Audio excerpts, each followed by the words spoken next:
నాతో చెప్పేవాడు, ఆశీర్వదించమని అడిగేవాడు. స్వామి, రైల్వే కాంట్రాక్ట్ ఒకటి టెండర్ వేస్తున్నాను.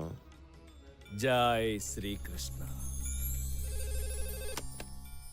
Hello, okay okay.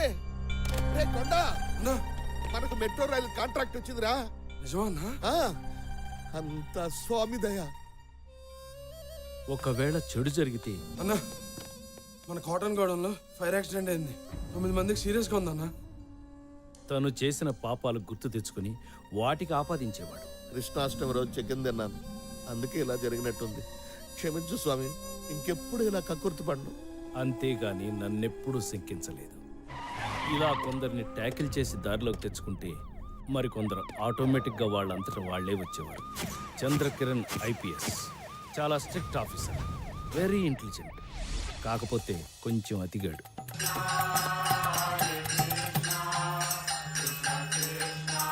స్వామి, సృష్టి రహస్యం ఏంటి స్వామి? నాకు మాత్రం ఏం తెలుసు.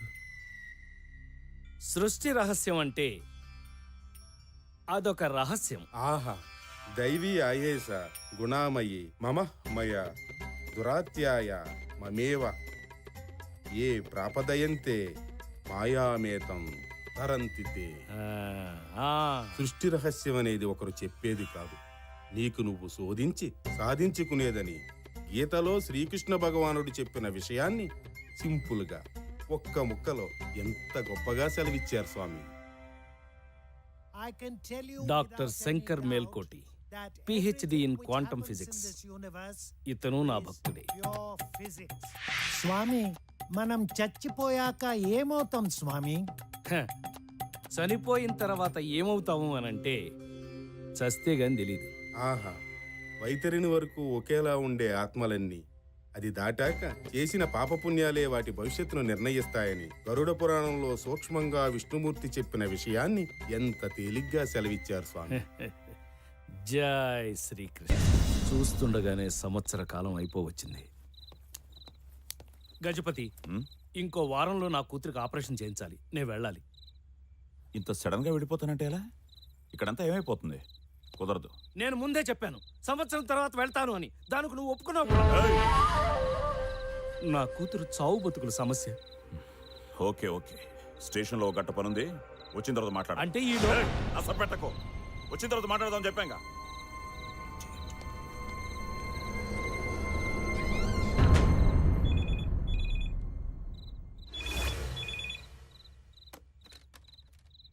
హలో, నేను మీతో ఒకసారి మాట్లాడాలి. ఈ టైంలో ముఖ్యమైన విషయం స్వామి, ప్లీజ్ స్వామి. సరే వచ్చేయ్. పెద్ద సమస్య ఒకటి వచ్చి పడింది స్వామి. ఏమిటది? నా కూతురు ఒకడిని ప్రేమించింది, ఆడనే కావాలంటుంది. ఏం చేయాలో పాలు పోవటం లేదు. చెప్పండి స్వామి. వాళ్ళు ఒకళ్ళనొకళ్ళు ఇష్టపడ్డాక మనం చేసేది ఏముంటుంది? అది కరెక్టే స్వామి, కానీ వాడు ఒక మెకానిక్ స్వామి. కడుపులో పెట్టుకుని గారాబంగా పెంచిన బిడ్డని చూస్తూ చూస్తూ వాడికి ఇవ్వాలంటే, కానీ చిన్నప్పటి నుండి అదేది అడిగినా కాదనలేదు స్వామి. నా బుజ్జమ్మ సంతోషం కోసం ఏదైనా చేస్తాను స్వామి. స్వామి, దాని కంట్లో నీళ్ళు వస్తే మాత్రం నా గుండె పట్టేసినట్టు అవుతుంది. చెప్పండి స్వామి, ఏం చేయమంటారు? ఓ పని చేయి, అతనికే ఇచ్చి పెళ్లి చేసేయ్. కానీ ఆస్తి, చదువు, హోదా లేని వాడికి ఎలా? పుట్టినప్పుడు ఏం తీసుకొచ్చావు, పోయేటప్పుడు ఏం తీసుకుపోతావు. జనన మరణాల మధ్య జరిగేదంతా మిథ్య, అది తెలుసుకోవడమే అసలైన విద్య. చూడు శివప్రసాద్, 100 కోట్ల కట్నం ఇచ్చి 1000 కోట్లను అల్లుణ్ణి తెచ్చుకోగలవు. కానీ నీ కూతురికి సంతోషాన్ని ఇవ్వగలవా? అయినా వాళ్ళ ప్రేమను కాదనడానికి మనమెవరం? ఆ హక్కు మనకు లేదు. వాళ్ళిద్దరికి పెళ్లి చేసి. స్వామి, మీరు చెప్తే నిజమే స్వామి. నా బుజ్జమ్మ సంతోషం కంటే నాకు ఇంకేం కావాలి? చేసేస్తాను స్వామి, వాళ్ళిద్దరు పెళ్లి చేసేస్తాను స్వామి.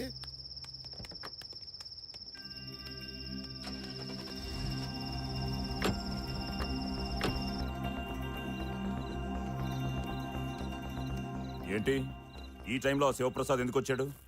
నేను వెళ్ళాలి. శివప్రసాద్ ఎందుకు వచ్చాడు? వాడితో ఎప్పుడూ ఏదో ఒక నస. వాడి కూతురు ఎవరినో ప్రేమించిందట, పెళ్లి చేయాలా వద్దా అని సవదొబ్బాడు. నువ్వేం చెప్పావు? ఏం చెప్తాం?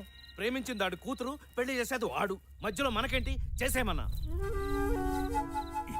ఇటుక పేర్చి 6 నెలల నుంచి జాగ్రత్తగా ఓ ఇల్లు కడుతుంటే ఒక్క మాటతో ప్లాన్ అంతా పేక మెడలా కూల్చేసావు కదరా. ఇంత కష్టపడి ఆ శివప్రసాద్ గారిని ఎందుకు ట్రాప్ లో పెట్టానో తెలుసా? నాకు ఓ కొడుకున్నాడు. నీ కొడుక్కి దీనికి సంబంధం ఏంటి? రేయ్! నా కొడుకు ఆ శివప్రసాద్ కల్లుడైతే ఆస్తి మొత్తం నాదవుతుంది. మొత్తం లైఫ్ సెట్ అయిపోతుంది అనుకున్నా. ఛే, పొట్లగా కదరా. ఓకే ఇప్పటికే మించిపోయిందేం లేదు. వాడికి ఏదో ఒకటి చెప్పేసి పెళ్లి క్యాన్సిల్ చేసి. ఇంకా ఈ గేమ్స్ ఆడడం నా వల్ల కాదు. నా 10 లక్షలు ఇస్తే నేనే ఇక్కడి నుంచి వెళ్ళిపోతాను. దయచేసి నన్ను వదిలి. ప్లీజ్ ఈ ఒక్క పని చేసి పెట్టు. ఎలాగైనా పెళ్లి క్యాన్సిల్ చేసి. నా వల్ల కాదు. ప్లీజ్ ఈ పెళ్లి నా క్యాన్సిల్ వల్ల కాదు. ఎరా బతిమిలాడుతుంటే కామెడీగా ఉందా? ఎక్కడికి రాను వెళ్ళేది? నిన్నిక్కడే చంపి పూట్ చేసిన అడిగే నాథుడు లేడు. జనానికి నీ ఫోటోలు చూపించి నువ్వు ఇన్నాళ్ళు అందరినీ మోసం చేసి సంపాదించిన డబ్బుతో ఉడాయించావని నమ్మిస్తా. ఇక్కడ నువ్వు చస్తావు, అక్కడ నీ కూతురు చస్తుంది. గ్రహాల్ని కదుపుతావో నక్షత్రాల్ని వాడుకుంటావో నీ ఇష్టం. వాడి కూతురు నా కోడలు కావాలి. అలా జరిగితే నువ్వు అడిగిన 10 లక్షలు కాదు 25 లక్షలు ఇస్తాను. రేపే నేను ఇక్కడి నుంచి పంపిస్తాను. నీకింకో దారి లేదు. బాగా ఆలోచించుకో.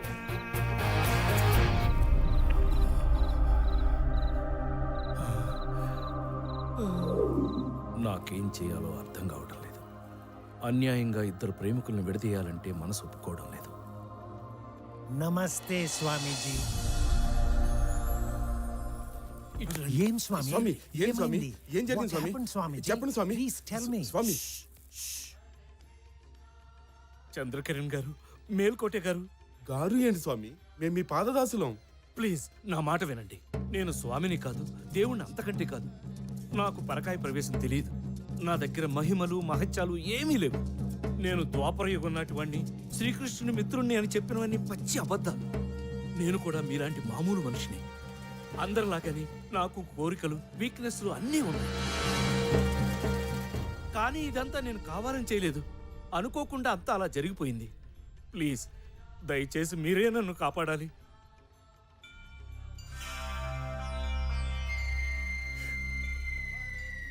నేను గెలిచాను స్వామి. మీరు పెట్టిన పరీక్షలో నేను పాస్ అయ్యాను స్వామి. మా భక్తిని పరీక్షించడానికే కదా మీరు అలా మాట్లాడింది. మీ ఆంతర్యం అర్థమైంది స్వామి. చాలు స్వామి, ఈ జన్మకి నాకు ఈ తృప్తి చాలు స్వామి. సార్ మీరైనా అర్థం చేసుకోండి సార్. నా దగ్గర ఏ శక్తులు లేవు. నేను మామూలు మనిషిని. నేను కూడా మీ టెస్ట్ లో పాస్ అయ్యాను స్వామి. నాకు కూడా ఈ తృప్తి చాలు.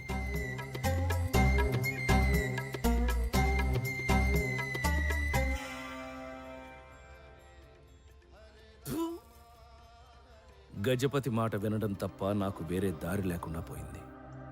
వాడి క్రిమినల్ బ్రెయిన్తో ఓ ప్లాన్ వేశాడు. ఒక్క దెబ్బకు 2 పిట్టలు. శివప్రసాద్ కూతుర్ని కోడలను చేసుకుని అతని ఆస్తి కొట్టేయాలి. తనకి అడ్డంగా ఉన్న నన్ను పర్మనెంట్గా వదిలించుకోవాలి. దానికి వాడు పెట్టిన పేరు ఆపరేషన్ అంతర్ధానం. స్వామివారు ఇంకా సేపట్లో దర్శనం మీద ఉన్నారు.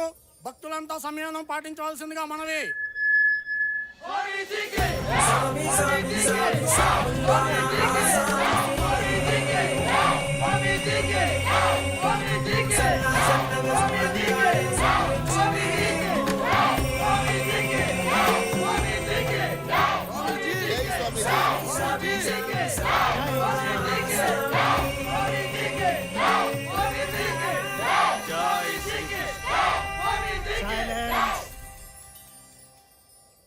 భక్తులారా, ఈరోజు మీకు ఒక ముఖ్య విషయం చెప్పాలి.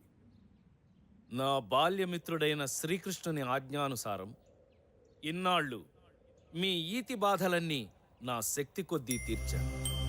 ధర్మ సందేహాల్ని నివృత్తి చేశాను. కానీ ఇప్పుడు నా అంతర్ధానానికి సమయం ఆసన్నమైంది.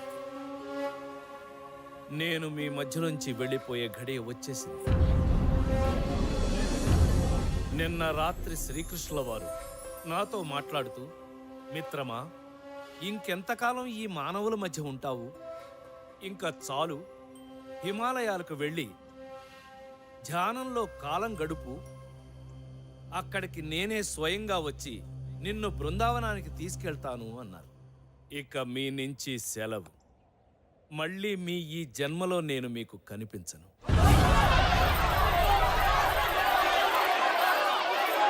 డోంట్ లీవ్ అస్ స్వామీజీ. మీరు వెళ్ళొద్దు, మేము ఒప్పుకో. ఆగండి. ఇది కృష్ణుల వారి ఆజ్ఞ. కాదనడానికి మనమెవరం? ఆ జగన్నాటక సూత్రధారినే ధిక్కరించే అంతటి వాళ్ళమా మనం? చివరగా నేను మీకు చెప్పేది ఒక్కటి. భగవంతుడి కోసం ఎక్కడెక్కడో వెతక్కండి. మీ అంతరాత్మకు మించిన దైవం లేదు. మీలోనే దేవుడున్నాడు. మీరు చేసే ప్రతి మంచి పని, వేసే ప్రతి మంచి అడుగు, మోసే ప్రతి నిస్వార్థ బాధ్యత అంతా దైవమయం. మీ చుట్టూ ఉన్న వాళ్ళని ప్రేమించండి, ప్రేమను పంచండి. నలుగురి సంతోషం కోసం ఏదైనా చేయండి. సర్వే జనా సుఖినో భవంతు. సామి సామి సామి సాముల్లోన ఆసామి నువ్వు సన్నగా చూడంగానే సిగురించింది భూమి.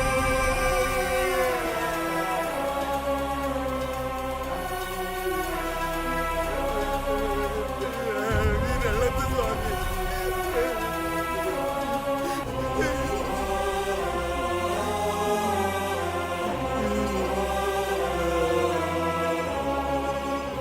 స్వామి,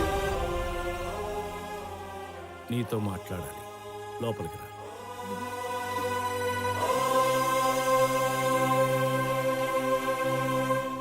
చెప్పండి స్వామి, ఏటో చెప్పాలన్నారు. ఏంటి స్వామి? చెప్పాలో వద్దో అర్థం కావడం లేదు.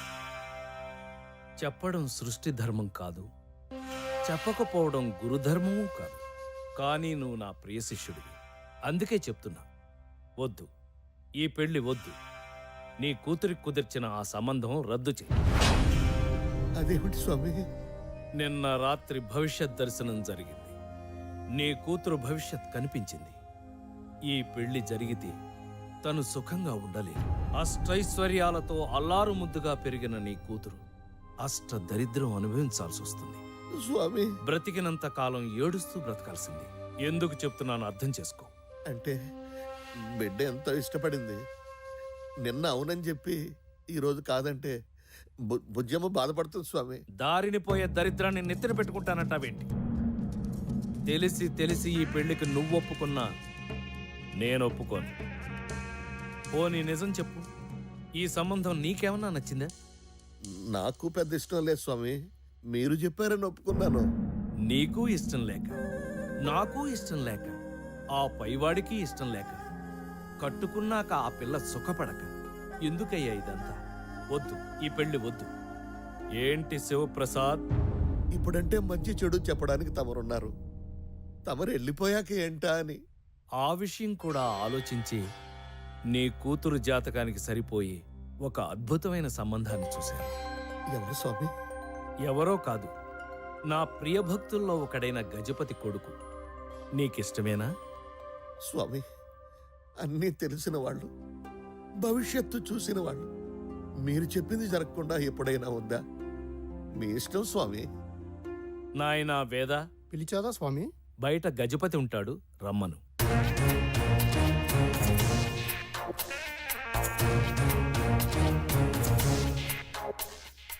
చెప్పండి స్వామి.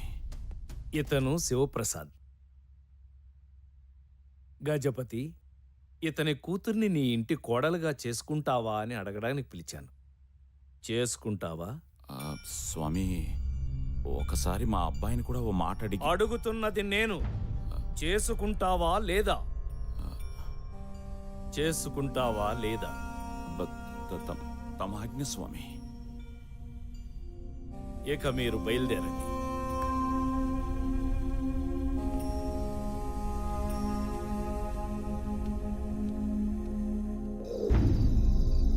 భలే ఉన్నావు. పిల్లలు ఎత్తుకెళ్ళేవాళ్ళ. నా డబ్బులు వాళ్ళతో వెళ్ళు, ఇస్తారు.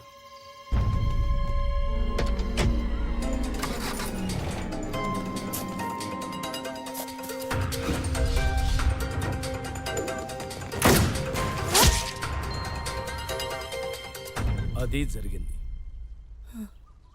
అసలు ఎవడా నువ్వు? నాకు ఎలా దాపురించావు? నువ్వు నన్ను ఎప్పుడైనా చూసా? నేను నిన్ను ఎప్పుడు చూడలా. నువ్వు ఆ గజపతి గారు కలిసి నా జీవితంతో ఆడుకోవడం ఏంట్రా? అయిపోయింది. నా లైఫ్ అడ్డంగా మాట్లాడిపోయింది. ఎవడో గొట్టం గడితో అంజలి పెళ్లి జరిగిపోయింది. ఛా, ఎందుకు బతకడం? ఎనాకలో కూర్చున్నా లే లే, నన్ను ఏదో ట్రైన్ కింద. అంజలి పెళ్లి ఇంకా కాలేదు. ఇవాళ మధ్యాహ్నం 3:30కి. అది హైదరాబాద్లోనే. హైదరాబాద్లో? మాదాపూర్లోని శివప్రసాద్ గెస్ట్ హౌస్ లో పెళ్లి. సరే పద వెళ్దాం. ఎక్కడికి? జరిగిందంటూ అంజలి ఫాదర్కి చెప్పాలి. ఇప్పుడు ఏం చేయాలన్నా నీ ఒక్కడి వల్లే అవుతుంది. వాడు నువ్వు చెప్తేనే వింటాడు. అంజలి నాకు ఇచ్చి పెళ్లి చేస్తాడు. దయచేసి పద రా. నా వల్ల కాదు. నేను అక్కడికి రాలేని పరిస్థితి. నన్నిప్పుడు చూస్తే ఆ గజపతిగాడు కాల్చి పారేస్తాడు. అంతెందుకు, ఆ ఫొటోస్ బయటపడితే శివప్రసాదే నన్ను చంపేస్తాడు. ఛా, సరే బాస్, మన ఇద్దరం ఒక డీల్ కొద్దాం. నీకు నీ పాప బతకాలి, నాకు నా ప్రేమ కలవాలి. దానికి ఒకటే మార్గం.